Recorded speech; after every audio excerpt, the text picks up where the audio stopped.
आज का सेशन शुरू करते हैं मेनली निफ्टी और स्मॉल कैप के चार्ट्स के साथ। तो अगर निफ्टी को हम देखें, ये चार्ट है 3 साल का वीकली चार्ट है। तो यहाँ पे आप देख सकते हैं कि पिछली बार के जो हमें सपोर्ट जोन्स मिले थे वो मिले थे इस लेवल के करीब, अराउंड 15,800 के करीब।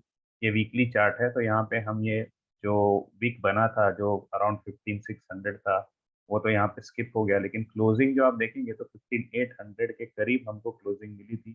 और यहीं पे पहले भी निफ्टी ने कंसोलिडेशन किया था, जो कि मई, जुलाई और मेरे ख्याल से अराउंड अक्टूबर तक चला था 2021 में। तो इन लेवल के आसपास एक्सपेक्टेड है कि यहाँ से हम रिवर्सल लेंगे।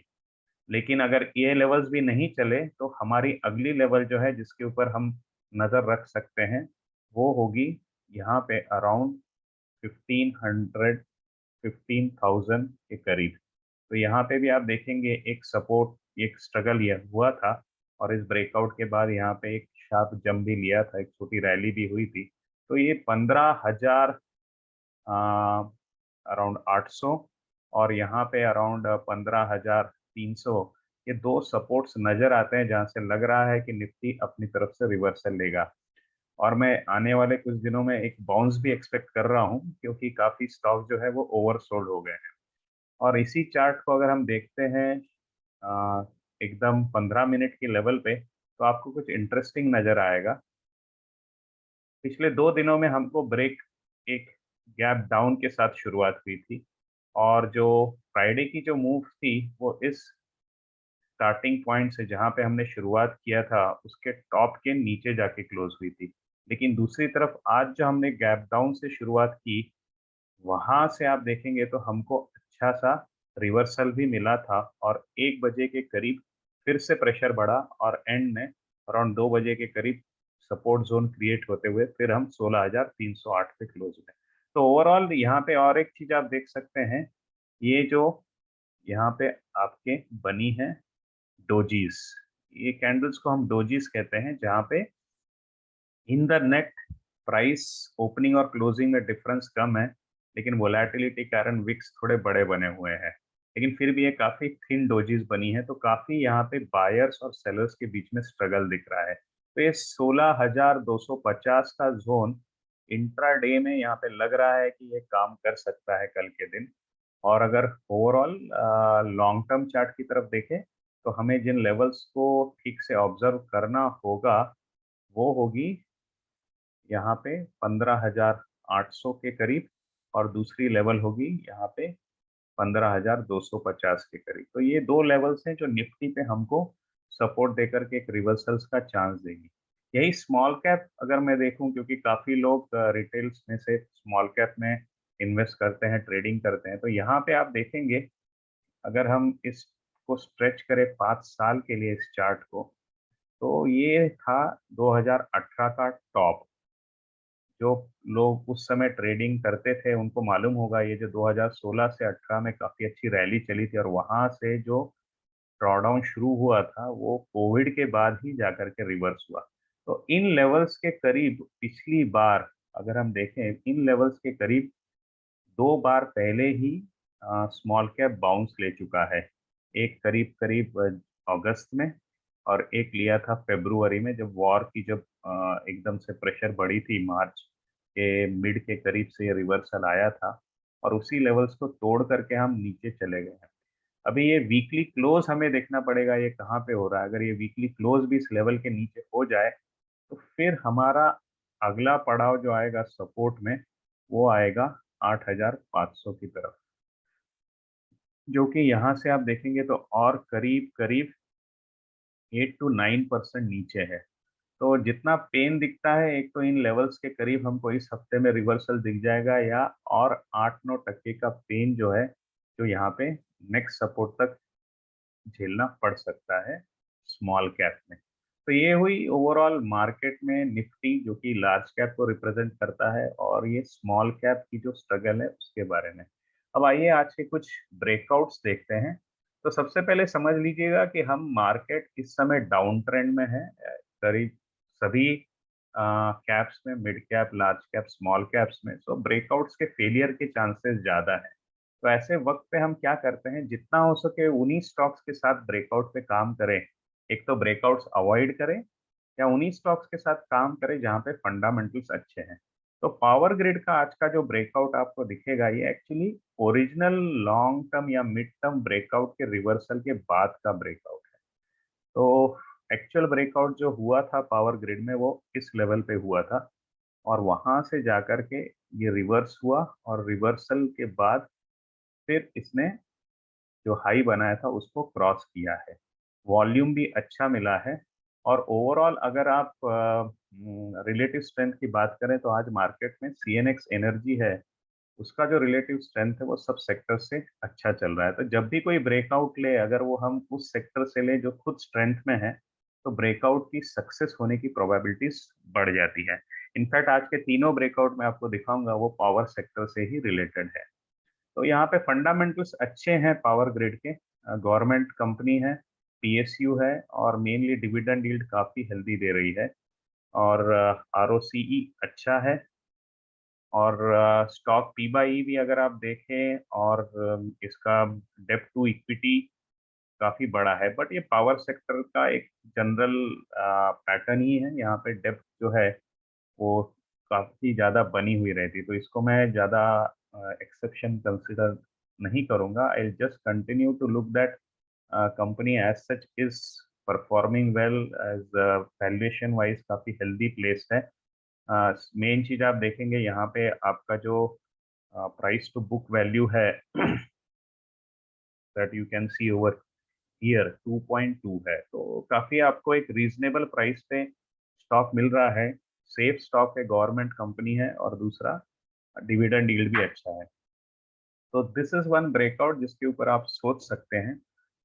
दूसरा ब्रेकआउट जो यहाँ पे नजर में आ रहा है वो आ गया है पावर मैक के ऊपर। तो पावर मैक के चार्ट्स को देखने के लिए मैं इसको 6 मंथ्स डेली में चलते हैं। तो यहाँ पे आप देखेंगे कि सबसे पहले आप ये ऑब्जर्व करिए कि स्टॉक जो है वो 50 मूविंग एवरेज की लाइन पे स्ट्रगल करते हुए नीचे की तरफ जा रहा था।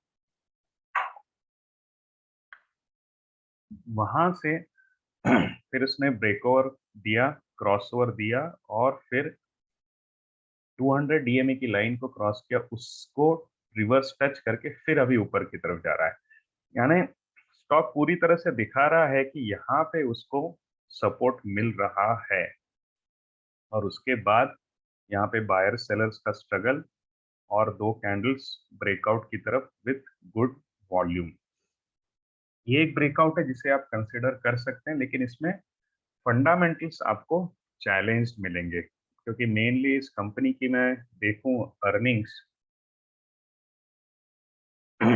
तो यहाँ पे आपको दिखेगा आरओसी काफी ठंडा चल रहा है। डेप्थ भी कंट्रोल में है, लेकिन आरओसी ये काफी ठंडा चल रहा है, आरओई नेगेटिव में चल रहा है। तो इसको मैं उतना फंडामेंटली इस केस को मैं वीक समझता हूँ।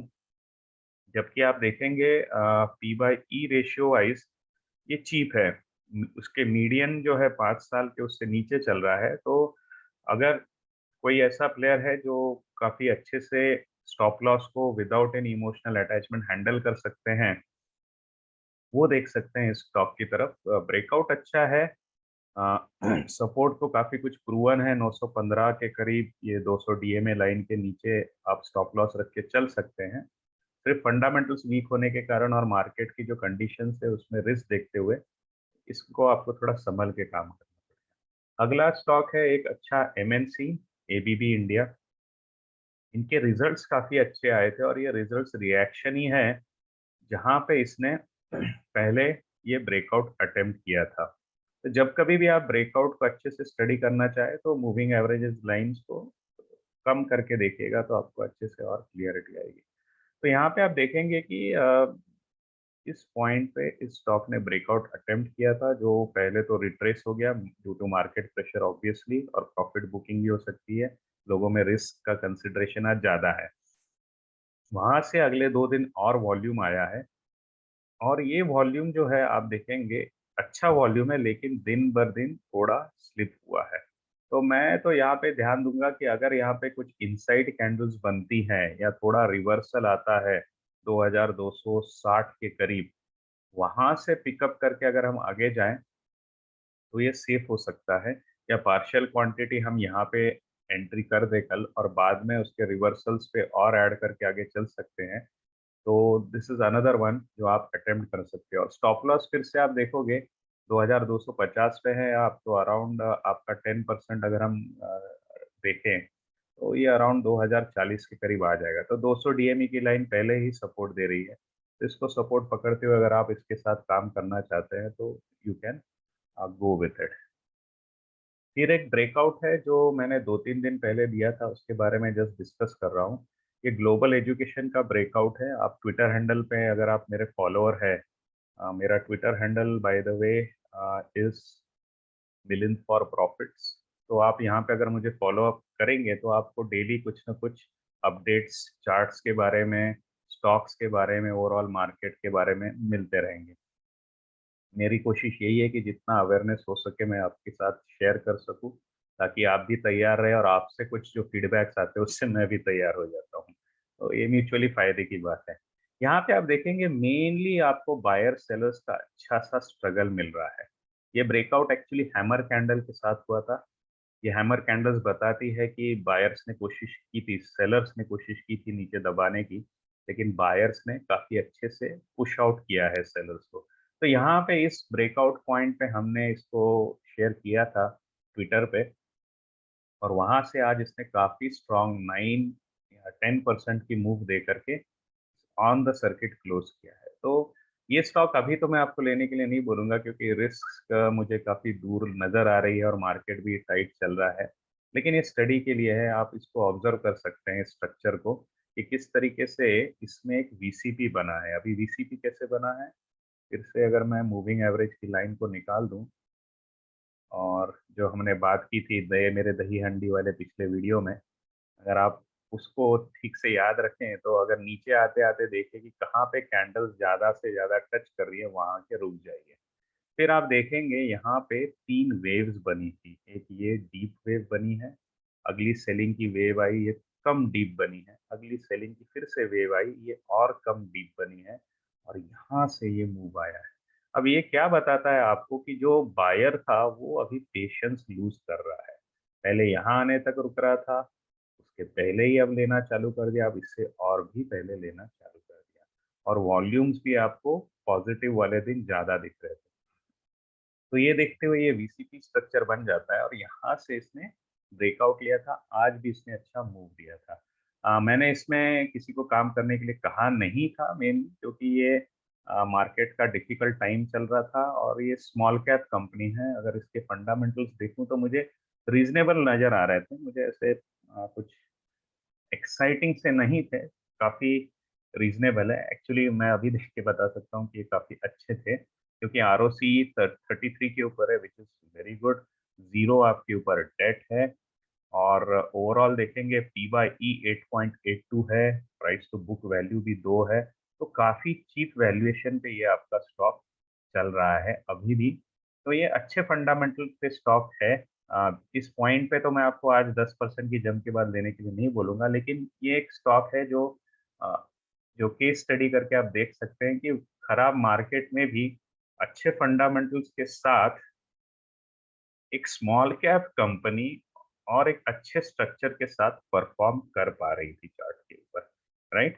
तो this is I would say missed opportunity, but a learning that even I am taking and you can also take from it. तो ये हो गया आज के हमारे ब्रेकआउट के बारे में जो हमारा डिस्कशन है।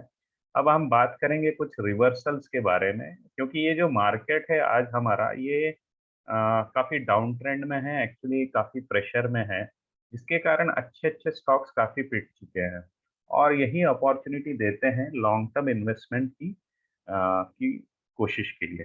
तो सबसे पहले आज मैं एचडीएफसी का स्टॉक लाया हूँ। पिछली बार भी हमने इसको डिस्कस किया था मेरे एकदम पहले वीडियो में। तो यहाँ पे अगर मैं आरएसआई की तरफ आपका ध्यान खींचूँ, अगर आरएसआई आप समझना चाहते हैं, तो ज़रूर मेरे प्रोग्राम को जॉइन करिए। इनफैक्ट मेरा अगला जो प्रोग्राम आ रहा है वो है 14 तारीख से, यानी इस शनिवार से ये प्रोग्राम चलने वाला है। ये प्रोग्राम मेरा मेनली टर्टल स्ट्रेटेजी पे रहता है, ट्रेंड फॉलोइंग स्ट्रेटेजी। ये बिगिनर्स और एक्सपर्ट्स सबके लिए सूटेबल है, क्योंकि इसमें मैं बिगिनर्स के लिए कोर फंडामेंटल से चालू करता हूँ और एक्सपर्ट्स के लिए कंप्लीट अंडरस्टैंडिंग कि हमें स्टॉक पे कब एग्रेसिव रहना है, कहाँ पे उसका सपोर्ट हम जज कर सकते हैं, प्राइस एक्शंस के साथ एक्सपर्ट्स भी इसमें से वैल्यू ले सकते हैं और बिगिनर्स भी।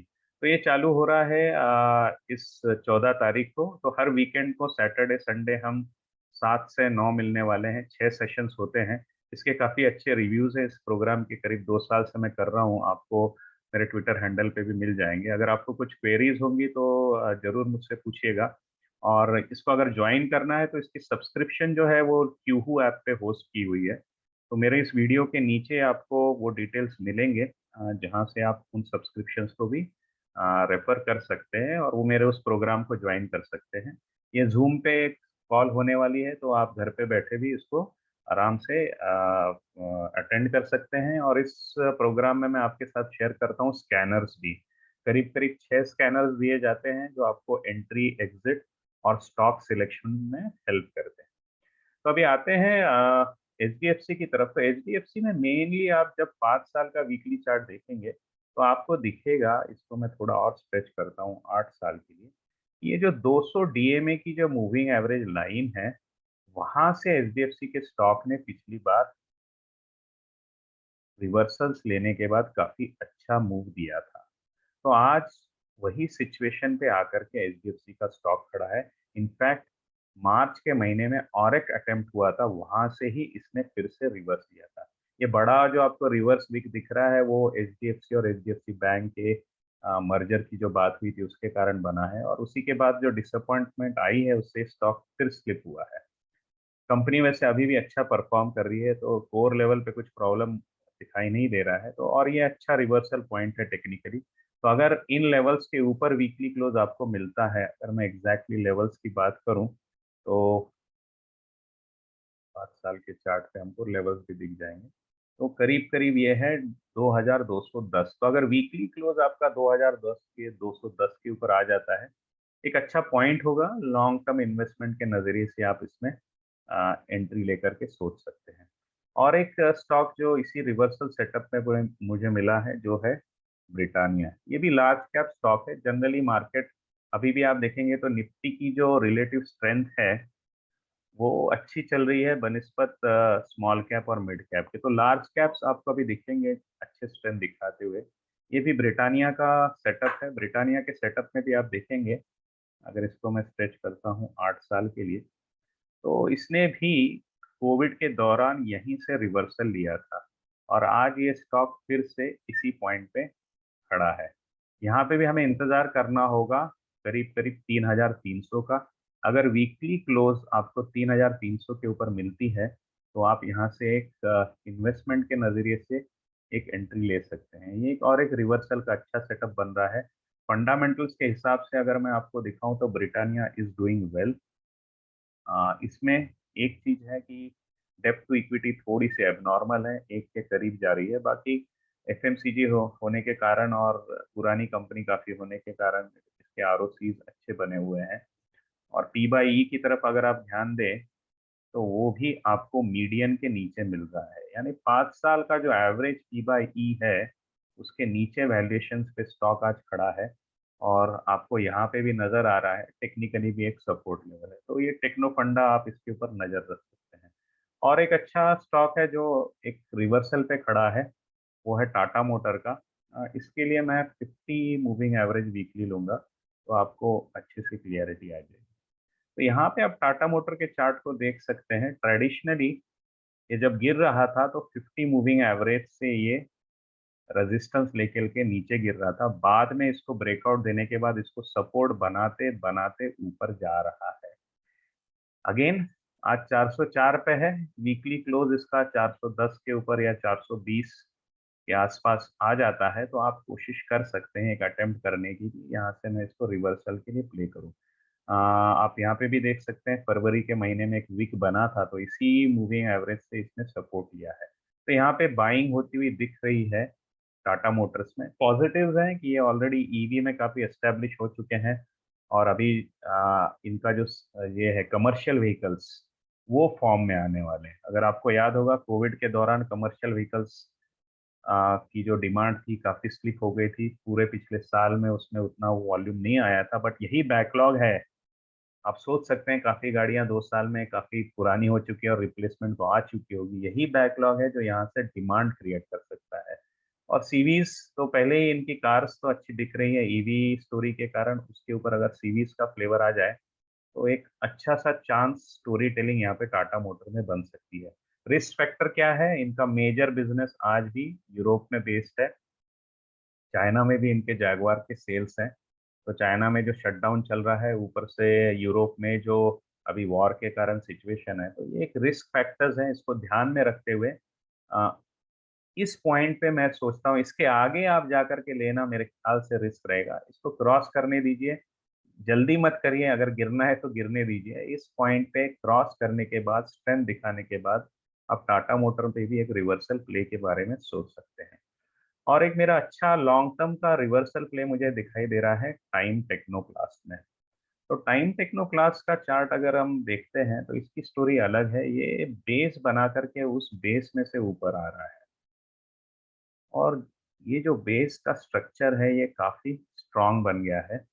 आप यहाँ पे देख सकते हैं एक कप बना था, और वहाँ से इसने मल्टीपल अटेम्प्ट किए थे, और अब जा करके इस अटेम्प्ट के थ्रू इसने ब्रेकआउट दिया है। तो अगर आप कैंसलिंग की स्ट्रेटेजी के बारे में सुनेंगे तो उसमें आपको पता चलेगा कि हमें फंडामेंटली भी देखना पड़ता है कि किसी स्टॉक में अगर कुछ स्टोरीज बन रही हैं तो ब्रेकआउट्स और सक्सेसफुल हो जाते हैं। तो टाइम टेक्नोप्लास की रीसेंट न्यूज जो आई है, इनको 100 करोड़ का, अराउंड 100 सीआर का बिजनेस इनकी सब्सिडरी को मिला है, वो भी टेस्ला के थ्रू, फॉर बैटरी कंपोनेंट्स। तो जब आप बैटरी कंपोनेंट्स में उतर रहे हैं और टेस्ला जैसे ब्रांड के साथ आपकी स्टोरी चल पड़ी है, तो जरूर इसी टेक्नोलॉजी को, इसी प्रोडक्ट को वो दूसरे प्लेयर्स के साथ भी काम में ला सकते हैं। और इनका जो रिलेशनशिप टेस्ला के साथ हुआ है, इसको भी आगे इवॉल्व होने के और कंपोनेंट्स के साथ चांसेस बढ़ जाते हैं। और इनकी और एक अच्छी स्टोरी है, वो है इनके कंपोजिट सिलेंडर्स। तो कंपोजिट सिलेंडर्स का इनको बड़ा ऑर्डर आईओसी से भी मिला था। तो ये लाइट वेट सिलेंडर्स होते हैं, तो इनकी हैंडलिंग इजी हो जाती है। तो this is another good story जिसको आप ट्रैक कर सकते हैं। ऑन द डेली चार्ट देखेंगे तो आपको थोड़ा काफी रिस्की लगेगा, क्योंकि आज भी इसने अच्छा मूव दिया है। मैंने इसको ग्रिप किया था अराउंड 96 93 के करीब। तो हमारी जो एंट्री हुई थी वो अराउंड यहाँ पे 96 93 के करीब हुई थी, जब इसने वीकली चार्ट्स पे ब्रेकआउट दिए थे। वहां से रिवर्सल हो करके अभी ये ऊपर की तरफ निकल पड़ा है। वॉल्यूम्स अच्छा है। ये वॉल्यूम जो बना है 2 दिन पहले का, ये है आपका थर्सडे का वॉल्यूम जो टेस्ला की न्यूज पे बना था। तो दिस इज अनदर वन जिसको आप रिवर्सल के बारे में चेक कर सकते हैं। और अभी एग्जिट्स के बारे में बात करनी है हमको। अगर एग्जिट्स के बारे में बात करें तो मेजर एग्जिट्स आपको अभी देखने हैं सभी के सभी अडानी ग्रुप कंपनीज में। तो आज जो एग्जिट्स मैंने ट्रैक किए थे, अगर आप अडानी स्टॉक्स को ट्रैक करते हैं तो ये मोमेंटम बेस्ड स्टॉक्स हैं, ये स्पीड से चलते हैं। इसमें फंडामेंटल स्टोरीज वैसे अच्छी है, लेकिन वैल्यूएशंस बहुत ही ज़्यादा होने के कारण रिस्क बढ़ जाता है। तो इन्हीं स्टॉक्स में, अगर मोमेंटम स्टॉक्स में आप चलते हैं, तो मैं जनरली बोलता हूँ कि 20 दिनों का मूविंग एवरेज जो चलता है, उसके नीचे के क्रॉस डाउन को आप एज अ स्टॉप लॉस पकड़ सकते हैं। तो आज अडानी ग्रीन में स्टॉप लॉस हिट हुआ है। यहाँ पे आप एग्जिट का प्लान कर सकते हैं। स्टॉक ऊपर भी जा सकता है, लेकिन रूल इज अ रूल। तो अगर आप मोमेंटम प्लेयर हैं तो सोच सकते हैं यहाँ से आपका एग्जिट ले लेना। फिर दूसरा है अडानी टोटल। इसमें भी आप देखेंगे 2 दिन पहले ही ब्रेकडाउन आया है, और वहां से 2 अटेम्प्ट पॉजिटिव हुए, फिर भी फेलियर है, और आज और नीचे आ गए हैं।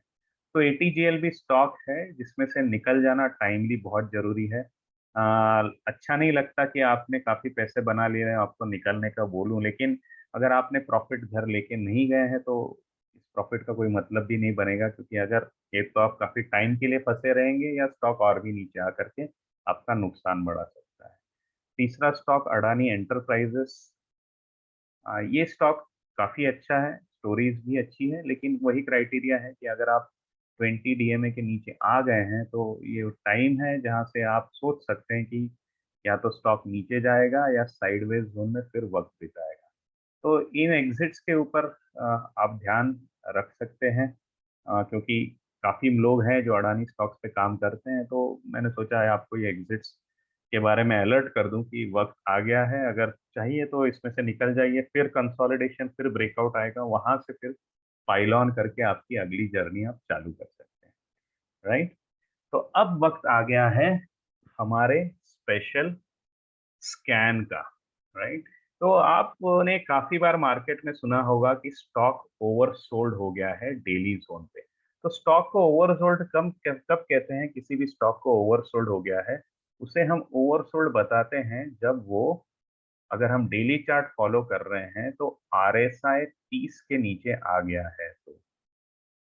तो जब भी आप देखते हैं कोई स्टॉक आरएसआई 30 के नीचे आता है, वहां से आपको अच्छी रिकवरी देने के चांसेस बन जाते हैं।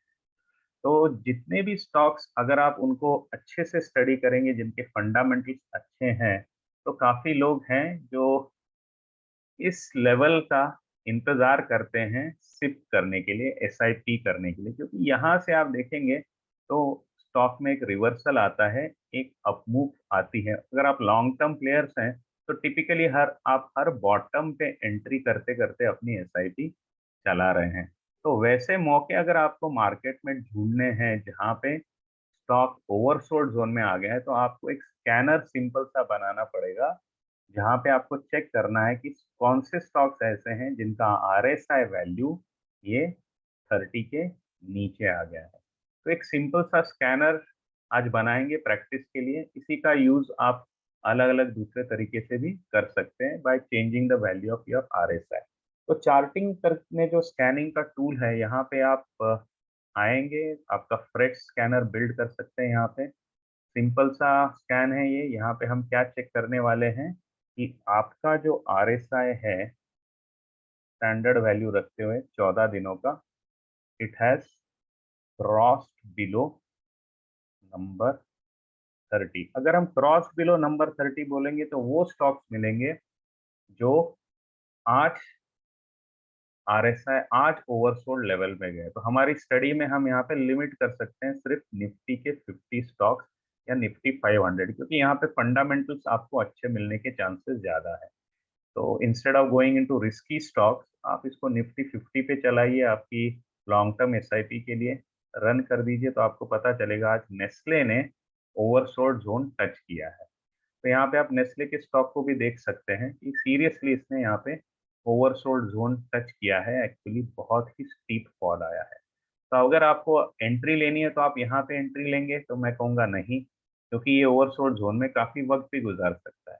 तो ऐसे केस में आपको क्या ढूंढना है, वो स्टॉक जो ओवरसोल्ड जोन से बाहर आ रहे हैं। तो इस क्रॉस बिलो को आप चेंज कर दीजिएगा क्रॉस अबव 30। फिर आप चलाएंगे तो यहाँ पे आज कोई स्टॉक नहीं है, क्योंकि आज निगेटिविटी में हम इतने दिनों से चल रहे हैं, तो कोई स्टॉक रिवर्स करने के चांसेस कम है। तो सिंपल सा स्कैन है ये, आरएसआई क्रॉस अबव 30 चेक करिए विथ निफ्टी 50 स्टॉक्स, और जो कोई स्टॉक्स आपको यहाँ पे दिखेगा तो उसमें आपने एंट्री ले लेनी है। अगर आप लॉन्ग टर्म फंडामेंटली गुड अच्छे स्टॉक्स में इन्वेस्टमेंट करना चाहते हैं, तो आप इस स्कैनर को यूज कर सकते हैं, और इसके यूज के द्वारा आप चेक कर सकते हैं कि कौन कौन से स्टॉक है जिन्होंने आज आरएसआई 30 क्रॉस किया है। अगर आप पाइपलाइन देखना चाहते हैं कि कौन से स्टॉक्स हैं जो इस स्कैन में आगे जाकर के आ सकते हैं, तो सिंपली चेक करिए वो स्टॉक्स जिनकी आज आरएसआई वैल्यू 30 के नीचे चली गई है, जो आज आरएसआई 30 के नीचे है। तो निफ्टी 50 के आज कुल मिलाकर के 8 स्टॉक्स हैं जो ओवरसोल्ड जोन में चल रहे हैं, और अच्छी कंपनियां हैं। बजाज फिनसर्व, बजाज फिनेंस, ये स्टेडी गेनर्स हैं। हिंडाल्को कमोडिटी है, आप चाहिए तो इसको स्किप कर दीजिए। विप्रो अच्छी है, Titan is good, Axis Bank is on the way to recovery, Apollo Hospital is good, Nestle तो है ही, लेकिन बहुत ही स्टीप करेक्शन हुआ है तो रुकना है हमको। आज इनमें से किसी को भी आज नहीं आपने कंसिडर करना है। जब भी ये आज के ओवरसोल्ड जोन में से क्रॉस अबव करके आएँगे, उस दिन जा कर के आप इन स्टॉक्स में प्ले कर सकते हैं। तो ये जो स्कैन है सिंपल सा हमने बनाया है, इसको आप अलग-अलग तरीके से बना करके, चेंज करके आप अपनी तरफ से स्कैन्स रन करके काफ़ी आपकी स्टडीज़ को आगे बढ़ा सकते हैं। तो उम्मीद है कि आज का ये सेशन आपको पसंद आया होगा और आगे कुछ भी क्वेश्चंस रहेंगे तो ज़रूर इसी वीडियो के नीचे पोस्ट करिए। अगर आपको किसी स्टॉक के ऊपर भी इनपुट्स चाहिए, चार्ट्स पे इनपुट चाहिए टिपिकली, कौन-सा सेक्शन इस पूरे प्रोग्राम का आपको आज का पसंद आया, स्कैनर पसंद आया या निफ्टी की स्टडी पसंद आई या कौन-सा ब्रेकआउट आपको फेवरेट लग रहा है, तो ज़रूर उसको मेरे साथ शेयर करिए और थैंक यू। फिर मिलते हैं एंड होपफुली मार्केट अच्छी सिचुएशन हो में होगा जल्दी ही, तो उस समय हम ज़रूर फिर मुलाकात करेंगे। Take care, bye-bye.